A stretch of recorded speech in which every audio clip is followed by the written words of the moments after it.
Okay. Welcome everyone. On behalf of the Chevening Gurukul program and King's College London, it is a huge pleasure to welcome you all to the second Chevening Distinguished Lecture. I'm Kriti Kapila. I'm lecturer in anthropology and law at King's India Institute and the director of the Chevening Gurukul Leadership Program. The Chevening Gurukul Leadership Program is the Foreign and Commonwealth Office's flagship fellowship scheme for India, aimed at mid-career professionals to come and spend 12 to 14 weeks here in England. For the last 2 years, we at King's have been privileged to host India's future leaders from diverse professional backgrounds, including social entrepreneurs, the corporate sector, civil servants, health professionals, policy experts, and documentary filmmakers. And we've delivered a unique and bespoke 12-week program to them for 2 years running now. Today's distinguished lecture marks the culmination of its 100-plus speaker program, comprising of academics, policymakers, and practice leaders, and on themes as diverse as healthcare to architecture to multilateral diplomacy. And it could not have had a more befitting finale than in our lecture tonight. Tonight's lecture is chaired by the director of our newly minted School of Global Affairs and the head of Geography Department, Professor Nicholas Clifford. Before I invite our head of school and Professor Nick Clifford to introduce our distinguished speaker, I would like to remind you to please turn your mobiles to silent mode. You're very welcome to tweet during the lecture. In fact, there's a suggested hashtag, which is KCL Dorling right there. Please join me in extending a very warm welcome to Professor Danny Dorling. I now invite Professor Clifford and Dorling to the stage.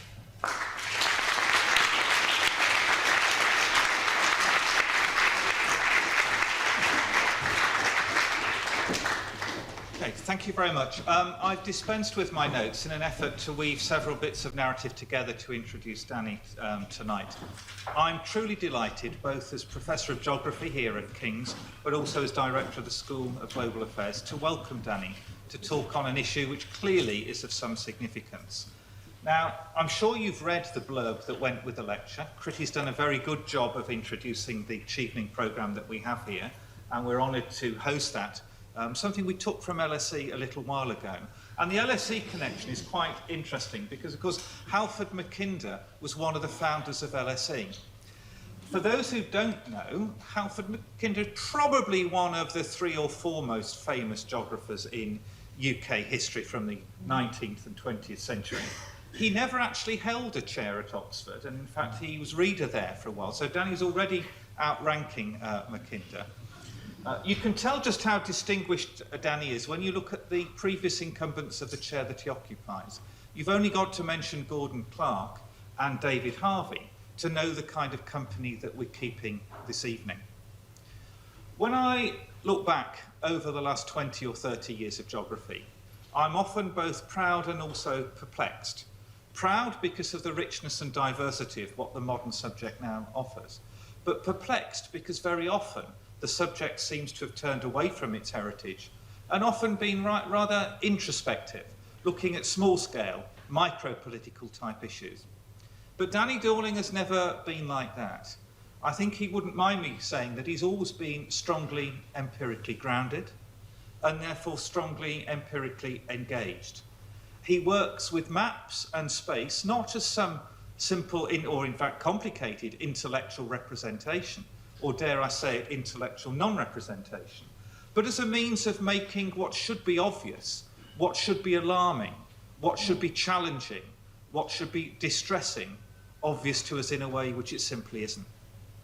So throughout Danny's career as a geographer, there's been 2 essential things: a person, a place, an empirical grounding, and a deep commitment and deep passion to continually investigate and refresh our knowledge of inequality of various kinds.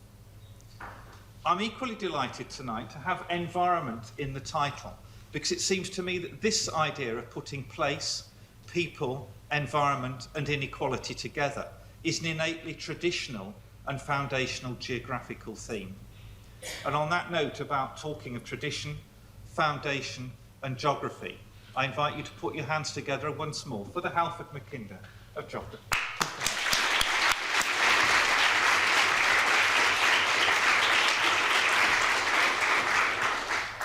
Thank you for that very kind introduction, It's rather hard to live up to Halford Mackinder's name. He also created the University of Reading, and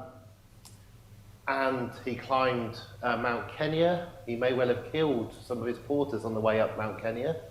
And he also introduced a theory to the world, which said that if you couldn't control the world island, if you couldn't control the centre of the world, then you wouldn't have power. The Americans took this to heart, and it almost resulted in the world ending, because it's a central theory of the Cold War. And these kind of issues do relate to what I've got to talk to you about tonight. And they also relate, I didn't know the byline of Chevening, but the future belongs to those who create it. And this is about the future. I mean, you could say the future belongs to those who take it sometimes, or if you're being a bit kinder, the future will belong to those who are careful enough that we actually have a future. We've got talks coming up in Paris in a few weeks' time, which are about these issues. I want to talk about social inequalities and overconsumption, why they both persist, but also how they may be related, and things that we have only just begun to be able to see because the circumstances have only just arisen for us to be able to measure them and see that there may well be a connection between economic inequality, social economic inequality, and the amount that we buy, that we waste, and that we pollute. And if the relationships I'm going to show you throughout the course of this lecture are true, the implications are very, very wide-ranging. They suggest that behaving in certain ways, in ways that certain countries have promoted, is going to be incredibly damaging, whereas there are other countries in the world that you can look at where if we behave more like them, the future is somewhat more assured.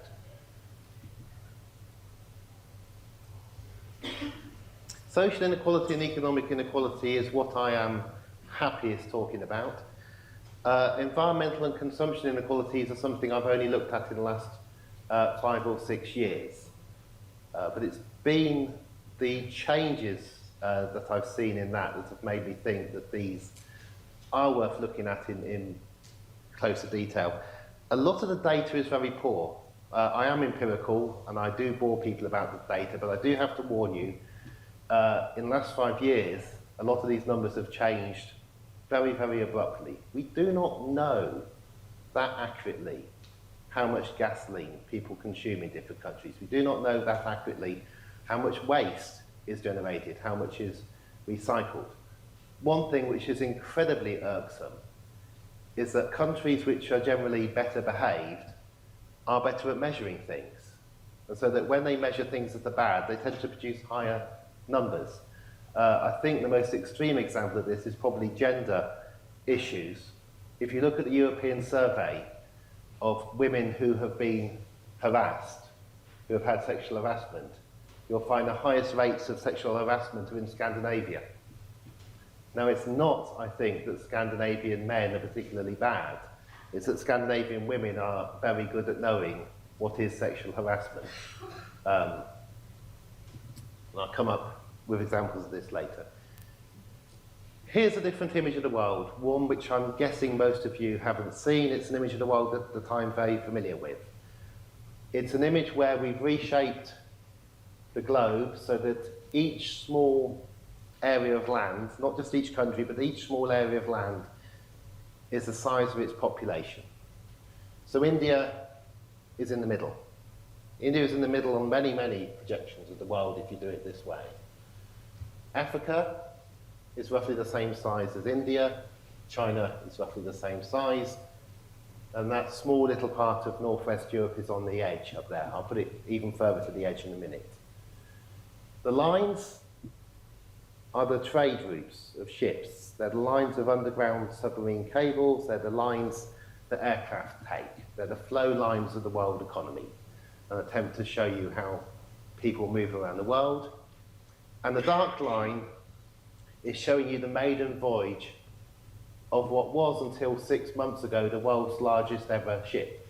The problem about writing about the world's largest ships is that whenever you're writing about the largest ships, somebody is laying the keel down in Korea for an even larger one. And by the time you've published about the world's largest ship, it is no longer the largest ship. But this ship, which began in China, worked its way around through the Straits near Singapore, up through the Suez Canal, around the Straits of Gibraltar, and contained enough goods that it would take 100 miles worth of container lorries to replicate what was on that ship. And what was on that ship were largely things that within a few years will end up in landfill, because that's the way we produce and consume at the moment. Not necessarily landfill in Europe, because some of those containers are filled up with waste, and the waste is actually taken back to China to be processed in China. Why do we have this global pattern? I'll just tell you my little theory of the world in 30 seconds so you know where I'm coming from. Until about 400 years ago, Rotterdam, that little northwest part of Europe, was the back end of nowhere. It really was a place you wouldn't choose to be. And then, with the so-called discovery of what in effect was a new planet, the Americas, Europe suddenly ends up in centre stage in the world. That's the primary reason why so many goods move to Europe and now to North America, and thirdly, to Japan. It's a historical accident. It's a discovery. It is an unsettling of a world system that occurred in 1492 that meant that a large amount of silver could be moved down to the Americas. The Americas had no hope because they didn't have smallpox and the population was decimated. And that silver allowed Europe to become the wealthiest part in the world. And we're seeing the echoes, the end of that world system. On top of that, though, there was coal.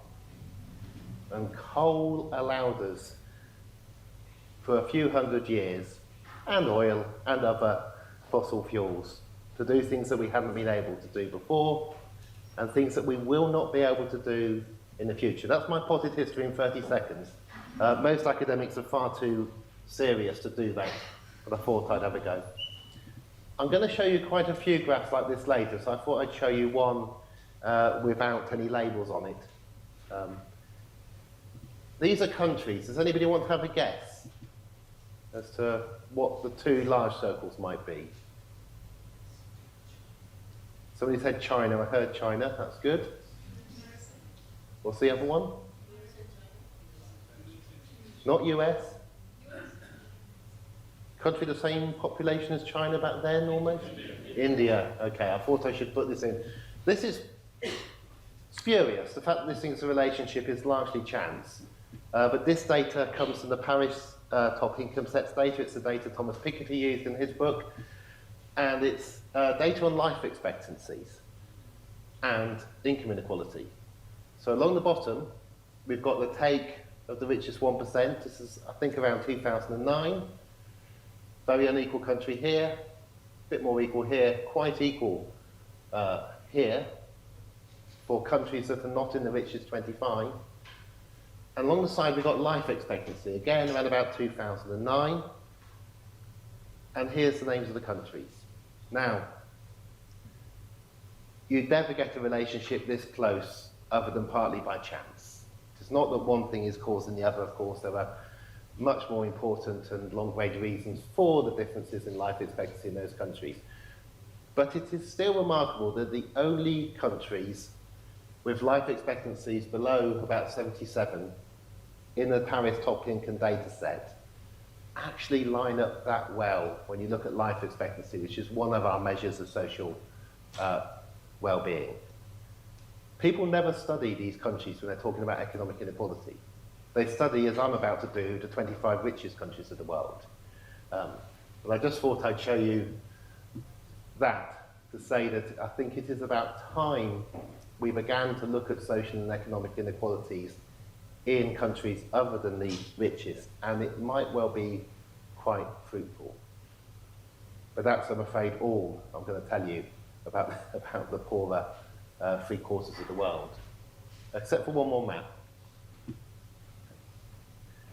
This is the same map as before, but now we've taken out the oceans. So now you are looking at about 7.2 billion people. If you have this map as your screensaver on your screen, and you've had a map like it for about 20 years, as I have, you get very used to it. And you begin to see the planet as being like this. You begin to see your travels as being travels over people, not over land. But it will be an odd perspective for most of you. The UK only has 1%, less than 1% now of the world's population, even if we get all the population growth that ONS is forecasting, which they're forecasting because we have had the most incredible rate of immigration in the last 15 years. Even if we get all that population growth, which we're only going to get from immigration, we're still going to be less than 1% of the world's population. We only have 0.5% of the world's children in this country. But, as the Chancellor of the Exchequer reminded us recently, we have 6% of the world's welfare bill. So what a terrible country we are, that we're spending so much on welfare when we only have 1% of the world's population. The thing that the Chancellor missed out, I think he missed it out because he simply didn't know it or understand it, I don't think he was being devious, was that the vast majority of the welfare bill of the world is a bill paid for in the rich countries. So once you share it out, once you compare rich countries, you find that in fact we have one of the lowest, cheapest welfare bills of any rich country. It only becomes that high a proportion when you are looking at it spread out across the whole globe. But let me get back to the point of my lecture. For those of you who weren't so studious as to read it, here is what I want to say, so you get one more chance to look. This is causing increased interest. That there may be relationships which are much stronger than we thought before between the degree of inequality that a society is willing to tolerate and its environmental footprint, but also its school system and its housing system and its transport system. Now, it is not that one thing is causing the other, but it also is not coincidence that the things are related. Okay? Correlation is not causation, but it is not coincidence. You cannot get what I'm about to show you purely by chance. What I think you're getting is those countries where a larger proportion of the population have managed to gain control, have got a grip in things, organise things better. Those countries in which a small group of the population, invariably the elite, the richest of the population, have got control, and people not very far beneath them don't have very much control, begin to organise things in worse and worse ways. Possibly because those at the very top simply don't understand how things work. They don't use the schools that other people use. So why would they be any good as a schools minister? They don't use the housing that other people use. They don't get a mortgage because they can buy housing in cash. So how would they know about housing? They're chauffeured around. So why would they worry about public transport? And so on and so on.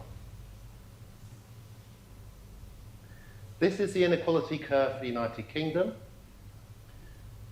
It's a fairly well-known curve. The important thing to know is that this is not the same curve as in all other rich nations. It is similar to the curve for the United States, except that the United States stayed very unequal until around about 1945. The first part of the curve is similar to most European countries. All European countries were incredibly unequal in the 1920s. They had an aristocracy that had servants. The top 1%, the best off 1% took about 20% of all income. All European countries saw inequality fall in the 1920s, 30s, 1940s, 1950s, 1960s, and 1970s. There are many reasons why they saw inequality fall. There are many people who fought for it to fall. There were many fears. It's partly because Halford Mackinder failed. One little known fact about Halford Mackinder, the namesake of my chair, is that he accompanied the British forces into Russia to quell the revolution.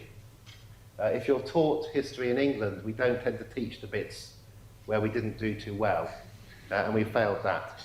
We also don't teach lots of other things. We don't teach about the Opium Wars, because we're a little bit embarrassed about the Opium Wars. Anyway, we all become more equal until the 1970s, with the best off 1% were only getting 6 times the average income, after tax, which is the lower line, just 4 times average income. That means a top banker in London getting a salary today of £100,000 when the average person gets 4 times less, that £25,000. That really happened. I was there. I was growing up. I wasn't so nerdy as a child. I knew that was what was happening. But knowing that that was what Britain was like helps explain things about my childhood and the country I was living in and how it's changed. And then from 1979 onwards, we get that endless rise in inequality. The little symbols on the lines are general elections. It made no difference how you voted. It didn't actually matter. You didn't know at the time if you were voting. I didn't know. I thought it was terribly important how I voted. But it hardly alters. The divergence at the end is the 45p tax rate coming in. It came in at 50 and then it was dropped down to 45. Tax rates can make a huge difference. Joe Stiglitz has a new book, I think just out, might be about to come out. And in Joe Stiglitz's book, he says that a 5%, just a 5% increase on marginal income tax in the United States only applied to the best off 1% in the United States could fund all university education for free and childcare for free in the United States, because the best off 1% in the US are now taking 20% of all income. Now, what you're often told about this curve is it's inevitable. It's globalization, it's technology, it's talent, numerous reasons. That's a lie. It's a lie because this curve is very specific to the US and the UK and a few other very unequal countries. If you look at Switzerland, you see it carrying on going down. It's not that the Swiss lack talented people, or that the Swiss are somehow immune from globalization. It's that the Swiss decided that they were not going to take part in this particular game. And the French, and the Germans, and the Japanese, and the Dutch, and the Norwegians, and I can go on and on. I'm going to go on and on, because I'm going to show you the list. Okay, this is a different measure of inequality. It comes from 2010. It's the income of the best off 10th to the worst off 10th in each country. It's UN data, which we could get around about 2010. The most equal country, and this is now just the 25 richest countries in the world with at least 2 million people. So we're only looking at the rich world, which is the more equal world. It is the world with the greater rates of equality. It's the world with welfare states. So the most equal country is Japan. Japan was incredibly unequal in the 1930s. Japan had equality opposed upon it by the Americans in an amazing natural experiment to see what happens if you make a country really equal.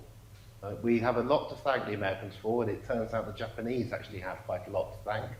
Longest life expectancy in the world now, a 90% middle class. All created by the Americans taking the land off the aristocracy at the end of the Second World War and distributing it as equally as they could. Not because the Americans believed in equality greatly at that point, because the Americans were very, very scared of revolution, and Japan was a very likely candidate to have a revolution after the war. After Japan, and neatly lined up, come Finland, Norway, and Sweden, where the best off 10th still have this as disposable income after tax of 6 times more than the poorest 10th. So none of this is about, you know, some socialist utopia. These are actual real places when real things are happening, and they still have large gaps. Then Germany, Austria, Slovenia, South Korea, Denmark, Belgium, and Switzerland. By this measure, Switzerland is nearer the middle. France, Netherlands, Ireland, Canada, Greece, Spain, Italy, New Zealand, Australia, and Israel. Right now, Israel's a very unequal country. This is Israel including everybody who lives in the territory of Israel and the West Bank and the Gaza Strip. So you may not be surprised to see that level of inequality there in terms of the incomes, disposable incomes that people have. But then we get the United Kingdom, and we're more unequal than Israel across the whole of the United Kingdom. London, of course, is much more unequal than the rest of the United Kingdom. You are in the most unequal city in Europe at the moment. You have to go all the way over to San Francisco to find the equivalents. San Francisco produces lovely stories about how there's no district in San Francisco anymore where school teachers can afford to live. So you have to ask yourself how they managed to keep the schools going in San Francisco. In London, school teachers do manage to live because they're canny enough to get a partner who works in finance very often. In Oxford, school teachers don't manage to live because we don't have enough people working in finance. And so when I go to the schools in Oxford, I find very few teachers aged over 25. That, I think, is a bit of a problem. Anyway, let's talk about the most unequal countries because they are interesting. And in a way, we're a natural experiment. There we are. Portugal was slightly more unequal than us, but the rich in Portugal have lost a hell of a lot in the last 5 years because of the halving of property values. The United States, by this measure, isn't much more unequal than us, and in fact is now on a trajectory by 2030 to become slightly less unequal than us. Barack Obama's actually increased taxes at the top. If somehow the Democrats manage to win the next election and carry on their policies in the US, we and the United States will cross over. And at the top is Singapore, which is a fascinating small country to study in terms of what is extreme inequality like, or if you like, what would a more unequal London look like in future. But even in Singapore, there are measures underway, very small, but particularly involving measures on investment, that might mean, and if you take the last two inequality statistics we have, do mean, if you do a straight line projection, you find that we will overtake Singapore by 2030. So the United Kingdom is destined to win the global race and become the most unequal rich country of the world the way things are currently going. What happened in Singapore is after the crash of 2008, the government imposed restrictions on who could buy property, more restrictions than they normally have, because they were scared that Chinese investors might buy flats in Singapore and leave them empty. And you know now what those Chinese investors chose to do. They jumped over Singapore. If you're very nerdy, you can look at the small print and the small prints there. And as I said earlier, these are the kind of things that worry me. These figures do change. Portugal, Italy, Greece, Spain have actually all dropped out of the richest 25 countries of the world since 2008. I suspect they'll come back in again, but they have had an almighty shock because of the crash. Small oil states have probably temporarily jumped in, depends on the future price of oil. And the ratios have altered a little bit. If anybody finds this stuff fascinating, I always want to work with people who will look at these things. But just tell you, the inequality statistics, the best we can get, are not particularly stable, and the consumption statistics I'm going to show you in a minute are not particularly stable. Why do we get high rates of inequality, and why do places put up with them? It isn't that there is anything inherent in any group of people. Right? Japan was one of the most unequal countries in the world in the 1930s economically. It had the lowest life expectancy of the rich world. So there's nothing healthy about the Japanese diet in the 1930s, and it hasn't changed that much. It's events. One reason why the United Kingdom is as unequal as it is because it didn't lose the Second World War. But there are other reasons. In the 1970s, people argued for inequality. They argued that tall poppies should be allowed to rise, that the market should be unfettered, that you'd get trickle down. And they argued effectively, more effectively in the UK, with Thatcher in 1979 being elected, and in the US with Reagan being elected in 1980, than they argued in other countries. If you were interested in politics, if you are interested in politics, the 1970s were a good time to actually talk about politics and be engaged in it. You could really have an effect depending on where you were in the world. Now possibly might be a time when things are going to move around. Other people didn't argue well enough against the idea that you should allow inequality to rise in some countries rather than others. There are other reasons. Racism helps sustain inequality in the United States. If there wasn't racism, it would be almost impossible to justify the kind of inequalities that exist in the United States. Class differences, class structure, class understanding, a reversion back to looking down at people as below us and up at people as above us in the UK may partly make it easier. We find this uncomfortable and difficult to think about in the UK. You think, oh no, we're not so class bound. I suspect at least a third of you, maybe half of you, are not from the UK, and you can probably see just how class bound we are. So I'll let you afterwards tell your neighbour if they don't believe about it, or the things we do that kind of give away this. But look at Singapore with the difference between the Malay and Chinese population, or look at Israel for the differences there. It's always easier when you're looking at another country than the one you're in.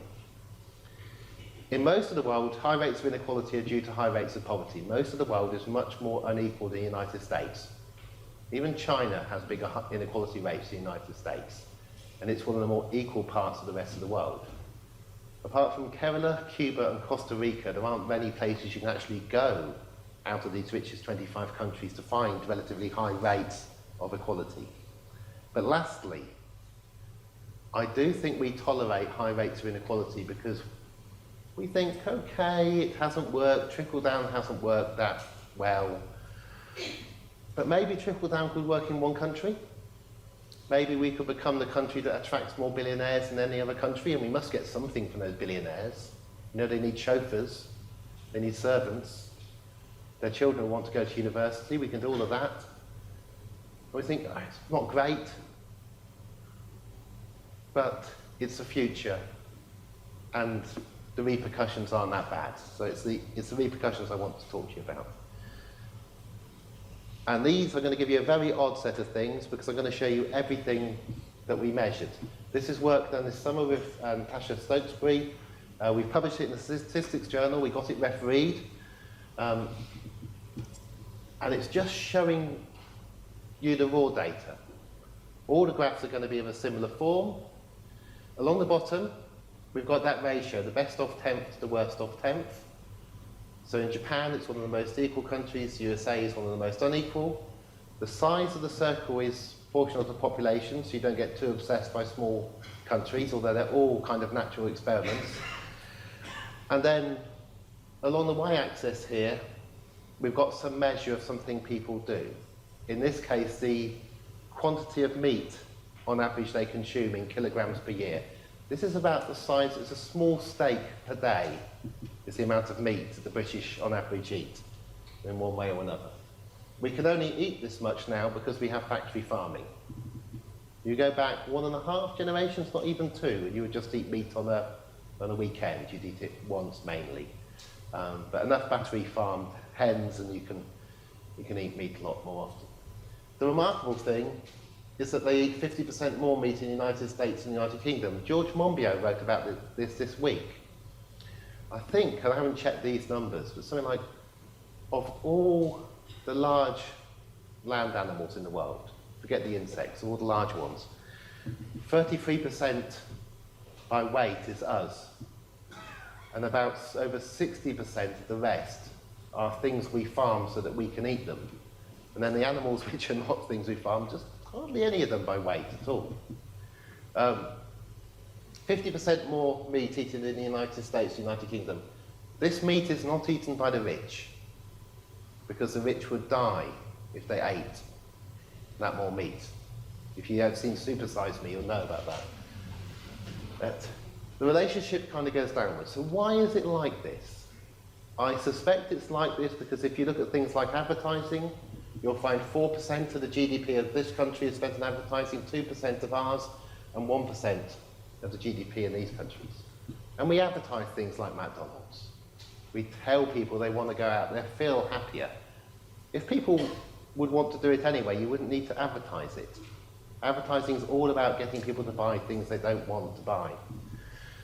But not just advertising, it's a lack of control. In the United States, people will argue, so what?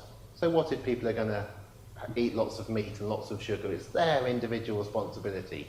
You really shouldn't impinge on that in any way. Whereas in other countries, people might be happier to try to reduce it. And of course, there's always exceptions, okay? There are lots of sheep in New Zealand, you know, you might as well. But 5 years ago, the little circle up there was Denmark, and it was pigs. Anyway, just a vague relationship. I'm not saying one causes the other, but I say we need to look at it. We need to look at it, of course, because this is a massive emitter of greenhouse gas, methane in particular. We can easily feed the world if we just eat less meat or no meat. It really is easy. It is easy because you can only consume so many calories. It would be terrible if you could consume 5 times more calories than somebody else. Then we'd be in trouble. But because you can't, or even if you do, the repercussions are bad. Feeding the world is not a terrible problem. Of course, the obesity graph looks very similar to this. It's even tighter for a reason I'll show you in a minute. Water. Here's the water consumption. Again, same kind of pattern. Now I know, okay, you've got swimming pools here and here, but there are places down here where you could have swimming pools. And maybe we're down here because we don't have swimming pools for good reason. Although we do have a bit too many swimming pools, really. When you fly out of London and you look down, you look at all the swimming pools, you've got to think, why do people have swimming pools in their gardens in England? You know, what is it? And in a more sensible country, in a similar climate, would they be less disposed to have them? I'm slightly serious, no. If you've got children, if any of you have got children, you always worry about children? You can stop worrying about the vast majority of your worries about children. Paedophiles, there aren't enough of them, and so on. You can let your children climb up trees. We've done the paper on this. They will break their arms when they fall out of trees. They hardly ever die. You can let them go on play equipment in playgrounds. Only 3 things hurt children severely. Cars, worry about cars. When they're very small, worry about small objects in their throats, and worry about water. So why would you put a swimming pool in your garden? Or even worse, I was taken about 2 years ago to see a house in Mayfair, just a 3-bed semi, that was worth 25 million. When it's worth 25 million, what happens is they dig 2 basements down, and in the very bottom basement, they put a swimming pool. Now again, you know, if you're going to have children, which is of course what you have if you've got a 3-bed semi, the last thing you want in your house is a swimming pool. Anyway, vague relationship with water. This is much more interesting. Waste is much more interesting. And waste is interesting because absolutely everything you buy, apart from food, which goes out another way, although in fact you throw about half of it away, a third of it away, depends. Maybe in London you might throw more. Apart from food and jewellery, which you tend to hang on to, absolutely everything you buy within a short amount of time, often weeks or a few months, but if not that years, will go in the bin. Right? So if you're trying to measure consumption, you can measure it by looking at the weight of waste. It tells you how much people are buying. You do, if you're trying to be clever, have to factor in recycling in this, so it's not so easy. But this is municipal waste, and again, just look at the difference. It's more than 2-fold from the United States to Japan. And here's my worry about statistics. I honestly think, having been to Switzerland and Denmark, that they are not that profligate. I think they've got really good at measuring waste. So they measure waste when you go and use another bin or throw it away in another way and so on. And it's a bugbear of my life that when people get good at measuring things, it appears to be worse. But in fact, it is that they're doing more careful measurements. CO2 emissions. Now, it isn't just that Australia and Canada are big countries. In the context of the United Kingdom, Scotland is a big country. But Scotland is a country which managed to arrange itself with the bulk of its population in 2 cities connected by public transport. You don't have to emit a lot of carbon dioxide just if you have a large amount of land area. You could arrange yourself in different ways. Gasoline on its own. Often these relationships, of course, without the United States wouldn't stack up, or the United States and Canada. You know, you're looking at a bundle down there, not a straight line. But all this does matter in terms of what's going to be talked about at Paris in a couple of weeks' time. And the question is, are you getting more reliance on the motor car here and here than you get in other places related to other things? So does our government think maybe we're going to have a few more motorways in future because we have a more individualistic government, whereas a government in a country with lower rates of inequality, when it's looking at how it's going to plan transport in the future, the last thing it thinks of doing is actually expanding cars. And health, just back to health again. The strongest relationship with ill health and income inequality is mental health. It is poor mental health. About a quarter of people in the United States are suffering from mental illness. It's much, much lower in Japan. But this is just showing you the raw infant mortality figures. Now these are very low. These are historically incredibly low. This is very, very good news. But you're still looking at twice as many grieving parents per capita in the United States as opposed to all these countries down here. The odd ones are always interesting. Singapore doesn't boast about having one of the lowest rates of infant mortality in the world. It has a very good health system. It has a very good couple of hospitals. But it also pregnancy tests all 100,000 maids every 3 months, and they're deported if they're pregnant. Now, if you deport the poor before they have their children, that gets your infant mortality rate very low. And of course, what happens is the maids actually have abortions rather than being deported. Much weaker relationship, a measure of ecological footprint. Sadly, the ecological footprint measures have become commercialised recently, so it's very hard to get ones that are for general use. Again, you can see the rough relationship, but again, some countries look out of step, and again, I worry that it may be better measures of people's consumption that is happening there. But the overall pattern is clear. People consume more, they waste more, they travel more in countries with greater economic inequality than in countries where they are more similar. And part of the reason is thought to be that people try to behave like the people who've got a little bit more than them. So in the UK, we go on more overseas holidays than people in similar countries. Because the people who've got a bit more than us, the people who've got a little bit more than me, they go to Tuscany for 2 weeks. I know they do. I'm envious. Tuscany is very nice. People fly out of this city and go skiing because that's the kind of thing you do in February, which might mean that you think I really ought to go skiing because they're going skiing. So you might borrow a bit more money so you can go skiing. So we have the highest debt per capita in Western Europe. Consumption increases when you have widening gaps between people, but partly because people's norms are affected by those who have a bit more than them. And if you've got a wide pulling out of the income and disposable income and wealth inequalities in the country, then the people who've got a bit more than you have quite a lot more than you. And you don't tend to look down because looking down is very frightening. And flights. Now again, of course, exceptions. If you're in New Zealand, there really isn't any other way to get off New Zealand. Norway, in a way, is like an island. It's similar, Canada. But again, I should have marked out Germany. I think it's around about there, that one.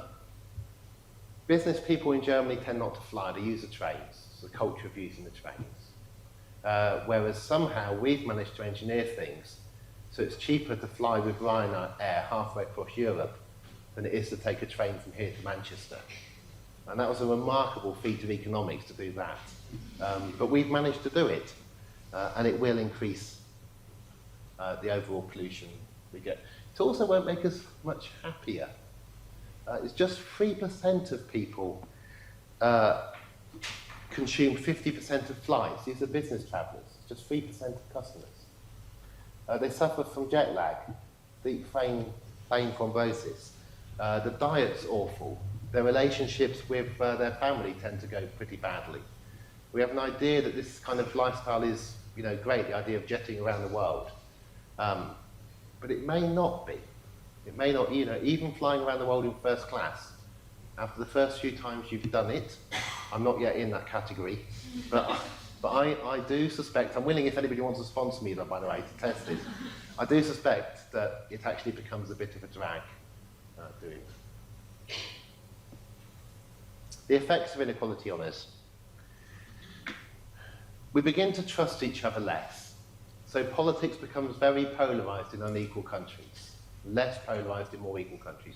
More equal countries are much better at introducing PR and letting everybody have a political party they might want to vote for. The more unequal ones, we used to have just 3 parties, we're getting a few more now. The US just has 2, Singapore really only has 1. You get less democracy, but also less trust. We understand each other less because we mix less. So it's harder to get things right because you don't live the lives of other people. This applies to everybody. There is no person in an unequal country who is so socially diverse that they actually know what it feels like to be there and feels like to be there and so on. You can't do it. Every so often an MP or a celebrity will try to live on the dole for a week and they embarrass themselves. You know, they might manage to actually physically do it, but of course mentally they realise that they can only do it for a week.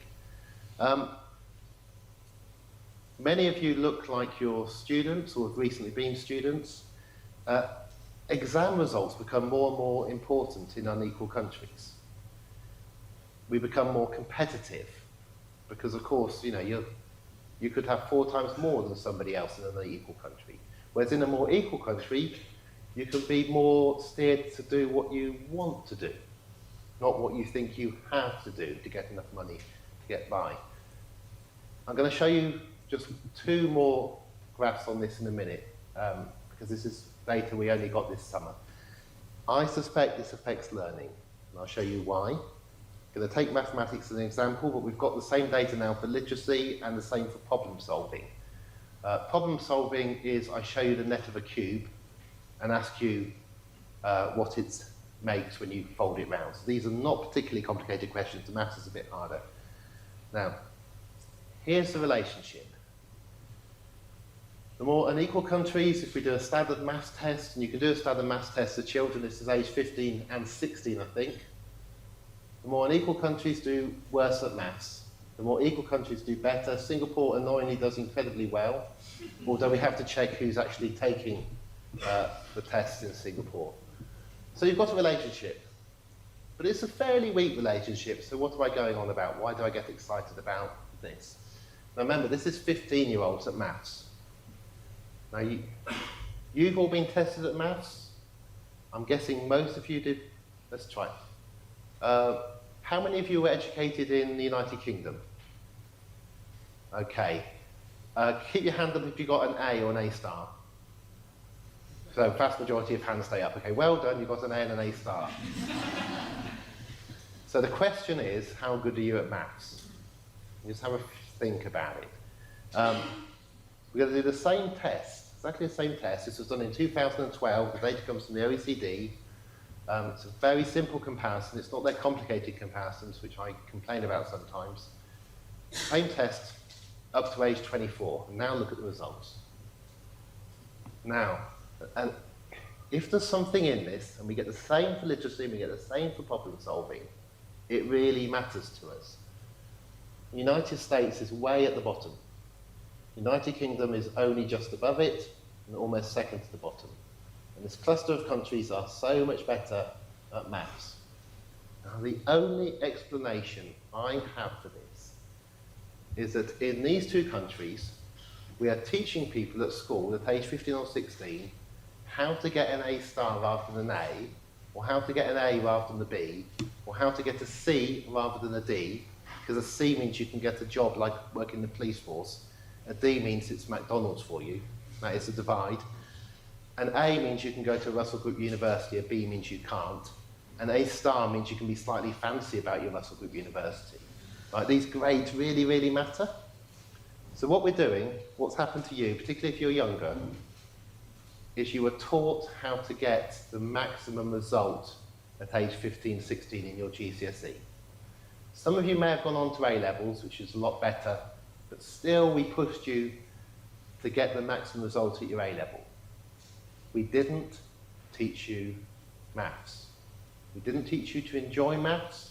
We didn't teach you to actually solve problems without telling you the steps to go through so you could do it. We taught you to the test. And we didn't teach you to the test in the United Kingdom and the United States because we're nasty. We taught you to the test because it really matters, because our schools are being graded by the results you get. And if your school is seen as coasting, Ofsted are sent in to take it over. But we also taught you to the test because it affects your life chances so much. It really matters. People won't give you a second chance at 18 or 21 if your score isn't so good. And while we were doing all of that, we weren't teaching you to enjoy maths, or literacy, or problem solving. We weren't teaching you how to approach a problem that you might not be familiar with or that you forgot from 8 years ago and think, oh, how do I do this? If you're my age, you get to do this again because you have children who are doing maths GCSE and you sit down and try and do their homework with them. And it's barely possible to do it. So my worry is that what we've done in these two countries in particular is de-skill ourselves through our supposed amazing education competitive system.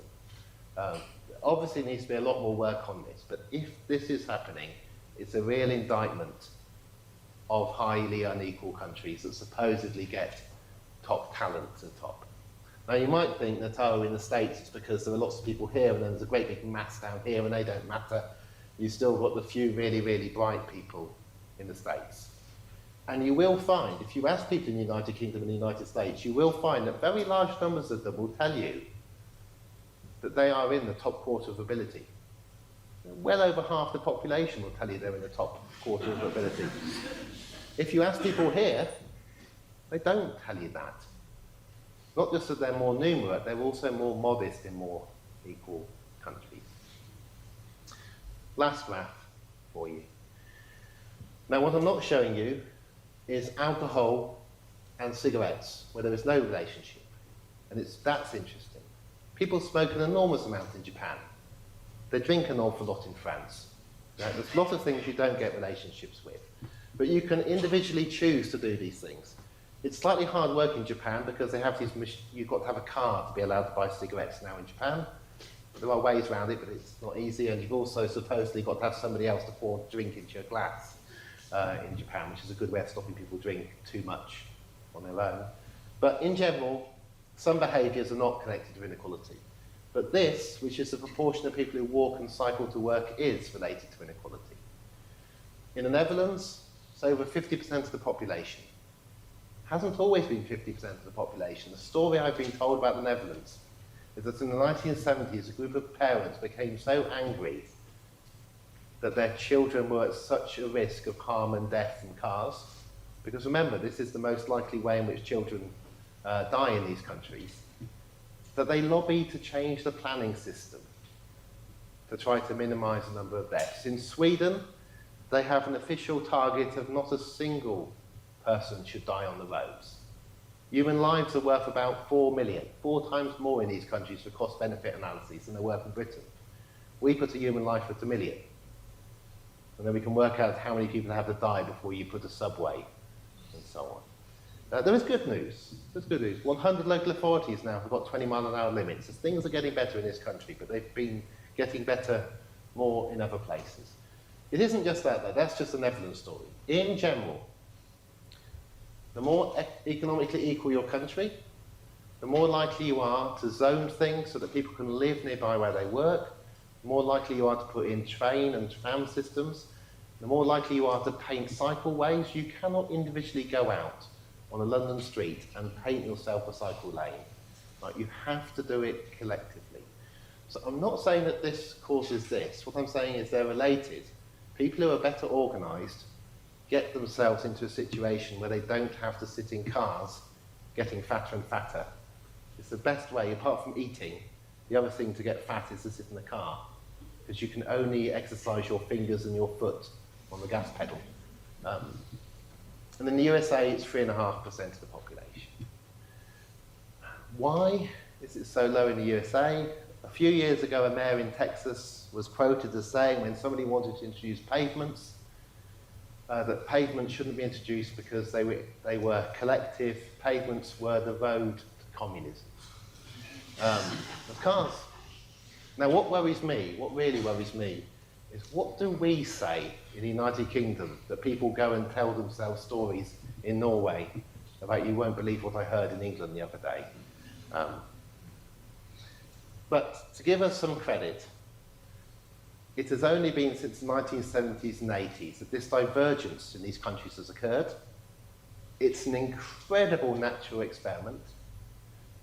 And the importance of the natural experiment of what the rich countries of the world have done by diverging in all kinds of ways, public spending. Finland over 50%, we're now down to around about 35%, lowest public spending apart from Ireland and Europe. We're producing data sets that allow people in the rest of the world to have a look and say, which way do you want to go? What works best? What works best in terms of the mental health of people, in terms of their education, in terms of the cost of housing?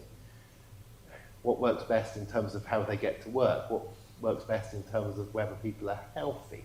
What works best in terms of how much water you're going to have to suck out of your aquifers to supply them with that? What works best in terms of how much energy you're going to have to produce for people? If you're going to try and produce it by wind or solar instead of fossil fuels, it's far easier if people are not so greedy for energy. So what makes people more greedy for energy? And it could well be keeping up with the Joneses. I'm almost there. I don't think we should kick ourselves too much about this. I think it's also quite telling that the United Kingdom was the richest country on earth 100 years ago. The United States is the richest country on earth now. Great inequality is very expensive. It could almost only be afforded by places that have had great wealth. The people who are most affected by this are the young. It is the young in this country who are getting enormous PFI debts to pay back on the hospitals. It's the young who are getting the student debts. So far, only 3 years' worth of young people have got the roughly £56,000 debts, but higher if you do slightly better in the labour market. But by 2020, it'll be 8 years' worth. But in the United States, the student debt bubble is even larger. In more equal countries, of course, or maybe not, of course, because you might not know. The norm in more equal countries is you don't give people student loans, you just give them a free university education. That's just normal to do.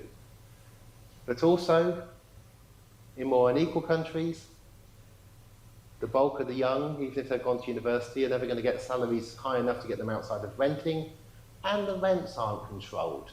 So they've got to pay even higher rents. And the quality of the housing is worse. So you're paying more for something that's worse for the majority of you, even though you've gone to university. I don't think that this is sustainable in the unequal countries of the rich world. I really don't think you can educate the majority of the population, even if we teach people to the test that makes them dumber, and give them this particular deal for too long. I think it's only happened because it's been an experiment, and theoretically the experiment could have been thought to have been something that might have worked. It might have been efficient. It turns out it wasn't efficient. But the most important thing of all is if you all behave like people in the United States, if the whole world behaved like everybody in the United States, we're going to need 4 planets. If the whole world behaves as people behave in Japan, you need 2. That's still 1 planet too many, but it's a lot more achievable to go from a Japanese lifestyle to something that's truly sustainable, rather than have the idea that one day we in the United Kingdom are almost there and everybody else in the world should behave like Americans. I think we've got to come clean and say, this went wrong, we know all about it because it's our lives, we've lived through it, and collect more and more data about the repercussions and see what's required to change it. In which places has equality actually risen? There has in some. How does that come about? What happens when consumption falls? Consumption has fallen in some cases. There is some good news. But before we get onto that, we need to say what we've got wrong. Because the people who shout the loudest, the people who write most of the papers in the journals of the world, the people who produce most of the academic books, have been living in the 2 parts of the world which have got the worst track record on social and economic inequality, and then on environmental damage. Thank you very much.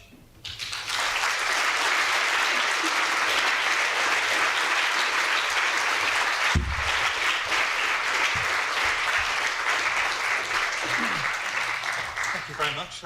Rather dystopian vision, perhaps, of where we are at the moment, where we might be going. I think the intention now is to have about 10 minutes of questions.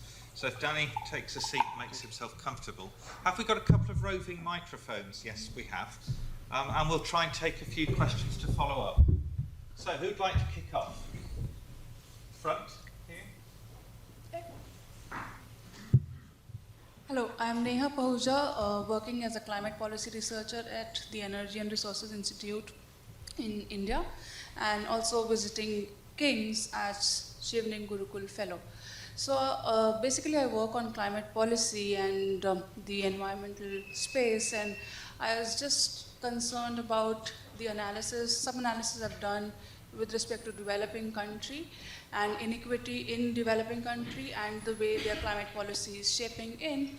And I was curious to know if you have done analysis on developed country inequity as well as the natural resources and conflicts therein, because in the near future we would be having natural resource conflicts arising out of it. Climate change is a challenge, other environmental issues are also there. So do we really have some information or databases which we can use to do some sort of analysis so that we can, There is data on India, on the consumption of different income groups in India and the pollution, and you'll not be surprised it's very wide. There also is on Canada.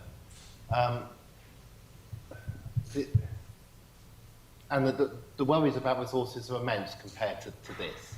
The worries about water, and how much water the Chinese are going to divert from the Himalayas in one direction, and we'll go the other. But the other worry for India is the aquifers. I mean, nowhere else on earth is draining the aquifers quite as fast as in India.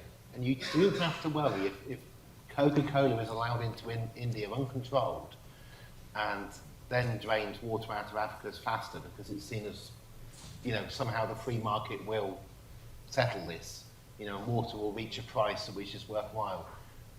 We've kind of learned that it doesn't work that way. But it's very new days for this. A lot of this data is less than 10 years old. A lot of it was created for the Millennium Development Goals.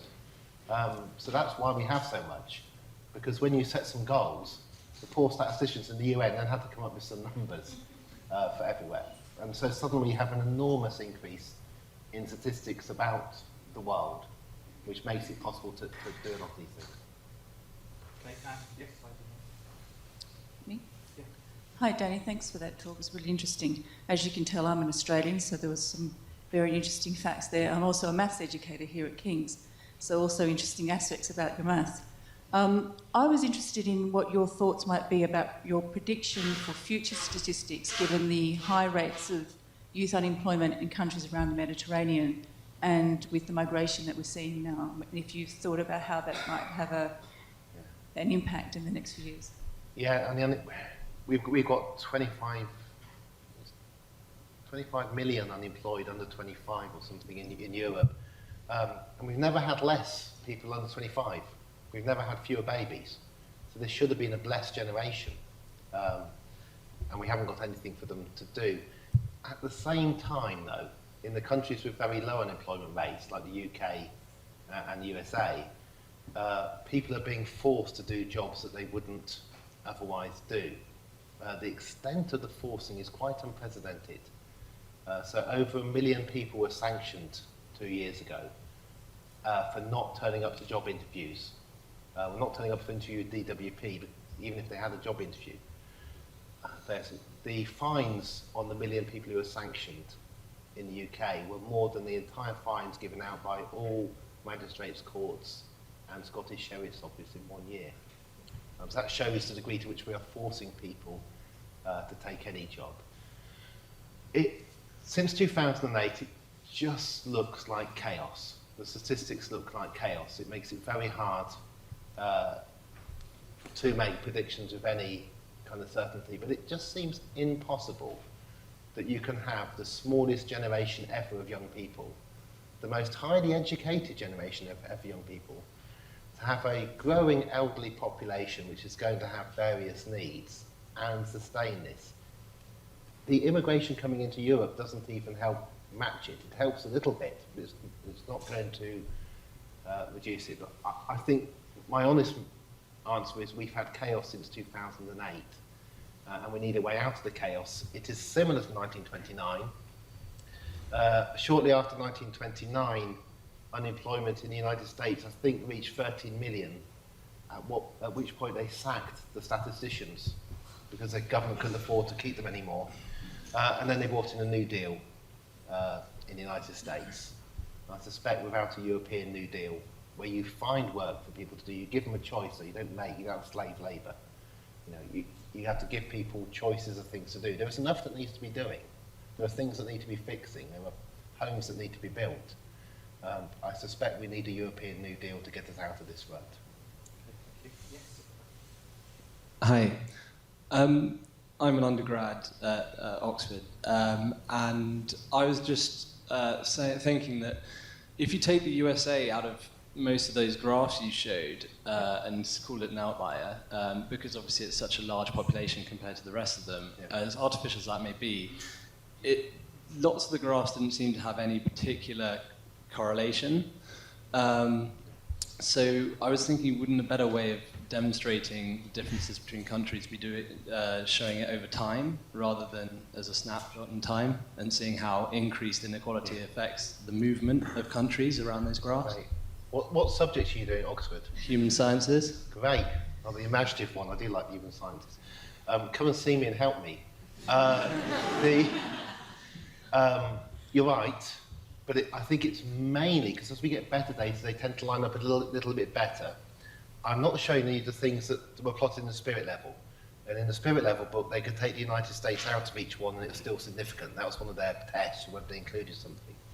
The other thing you can do is you can not show the United States, but show every state as a circle. And then it looks incredibly good, because things are very bad in Mississippi, which is very unequal, and they're pretty good in Wisconsin. But that's a bit cheating to do that. And that's what we'd like to do with India and China, is you divide them up and then begin to look, because Kerala is incredibly equal and has very good life expectancy. My feeling is that the statistics are so poor that that's causing it. And the reason I feel that is that when I update this 5 years later, I find these huge jumps that really can't have happened. So people have measured things in a different way. So we're going to need some really fairly boring work done, just checking things like how much meat and fish, are people. It can't be impossible to work it out, but you need to work out how much meat and fish is being thrown away and how much is actually going into people's bodies. And do you care as much as the stuff that's being thrown away as the stuff that people are eating? What really matters? Okay, got time for just one more. Anyone else? Yes. Sorry, at the top. Yeah, if you can shout out, because your analysis seemed very demarcated around nation-state boundaries. And I was wondering if the implication of that was that any possible solutions were on a national basis as opposed to an international basis. Okay, that's a very good question to end on. People have looked at smaller areas like cities, and this relationship is much weaker at smaller areas, and they've looked at large areas and it's weaker. A nation-state tends to have a similar culture, same national TV, which maybe it'll change with more TV channels, but the same message is beamed into every household. And you've got to remember, people watch TV 30 hours a week here. And also same language, which might help protect some countries. But I don't think you wouldn't ask, if you had a class of 25 children, you wouldn't ask the children who are doing worse in the class to sort themselves out. In a way, telling us and the Americans we need to sort ourselves out is, we're used to this now and we think there are assets to it. So I think it does need sorting out at a wider level. People who are far too polite in these other countries actually pointing out a bit more strongly, look, this is what you're doing in the UK, this is what you're doing in the UK, and you're telling us that we should do something different. We go around the world telling people how to organise themselves, how to organise their economies.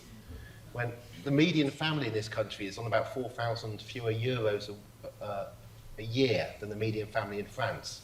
And we have the gall to tell the French that we think that they don't know how to run an economy.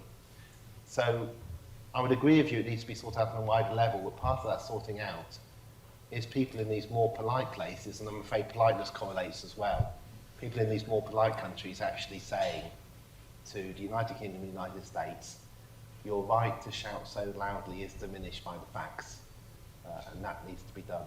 I would love us to stay in the European Union. I think we probably will stay in the European Union, but if we were to leave the European Union, I think it'd be quite amazing to see what the European Union could then do without us holding them back.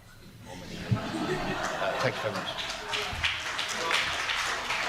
We've just got one more question from the very front, and then we'll wrap up. Hello, good evening, sir. We are delighted to have you here in our distinguished lecture series. I'm Erin Bolanes, an LLM student here at King's and a Chevening scholar. May we know your thoughts about the seeming inequality between the developed and developing countries, particularly in the implementation of the intended national determined contributions in the climate change? Yes. Good one to end on. The worldwide inequality statistics are fascinating. In some cases, in some cases in the middle, they're kind of coming together. China's statistics really matter on this. What's staggering is what's happening at the extremes. The very poorest are not getting much better off. The World Bank keeps on saying they are, but $2 a day doesn't really get you very much, and hunger isn't going down very much. The most scary thing is at the top, where the richest 1% in the world now have over half the world's wealth. But if I want to end on something to try and make you feel happy, last year Capgemini, and it was a Canadian bank, it keeps on changing because these banks go bust. So that the banks who sponsor the World Wealth Report change because the banks go bust. But the World Wealth Report, which came out saying that the richest 1% now has over half of all the world's wealth, also said that it was going up by 7% in 1 year. If that was to happen for another 7 years, that's 49%, they would have everything. And that's game over for the other 99% of the world's population. What that tells you is that you are living through a very, very strange time right now. And it cannot carry on like this when you get a statistic like that. So there's going to be many, many events, more events. It's like climate change. There's going to be more turbulent weather in the years to come than there was in the 1980s and the 1990s. We can see that from the statistics. We don't know what they're going to be, but it's not going to be peaceful, it's not going to be quiet, it's not going to be easy. It is going to be rather like 1929 and 1933 and 1918, which was the last time we actually, in this country, became more equal. And you don't become more equal simply by saying it would be nice. You actually have to do a bit more work than that. Thank you very much.